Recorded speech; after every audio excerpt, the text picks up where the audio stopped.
ఏలూరు జిల్లా జంగారెడ్డిగూడెం వైసీపీకి భారీ షాక్ తగిలింది. జంగారెడ్డిగూడెంలో జెడ్పీటీసీ పొల్నాటి బాబ్జీ జనసేన తీర్థం పుచ్చుకున్నారు.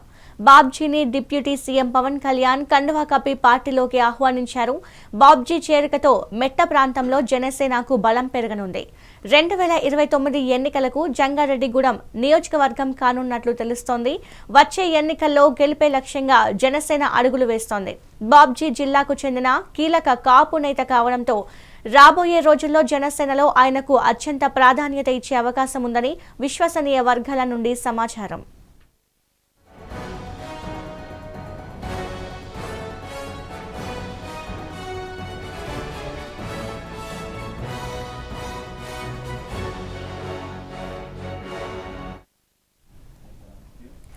ఏలూరు జిల్లా జంగారెడ్డిగూడెం వైసీపీకి భారీ షాక్ తగిలింది.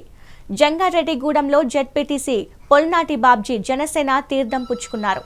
బాబ్జీని డిప్యూటీ సీఎం పవన్ కళ్యాణ్ కండువా కప్పి పార్టీలోకి ఆహ్వానించారు. బాబ్జీ చేరికతో మెట్ట ప్రాంతంలో జనసేనకు బలం పెరగనుంది. 2029 ఎన్నికలకు జంగారెడ్డిగూడెం నియోజకవర్గం కానున్నట్లు తెలుస్తోంది. వచ్చే ఎన్నికల్లో గెలుపే లక్ష్యంగా జనసేన అడుగులు వేస్తోంది. బాబ్జీ జిల్లాకు చెందిన కీలక కాపు నేత కావడంతో రాబోయే రోజుల్లో జనసేనలో ఆయనకు అత్యంత ప్రాధాన్యత ఇచ్చే అవకాశం ఉందని విశ్వసనీయ వర్గాల నుండి సమాచారం.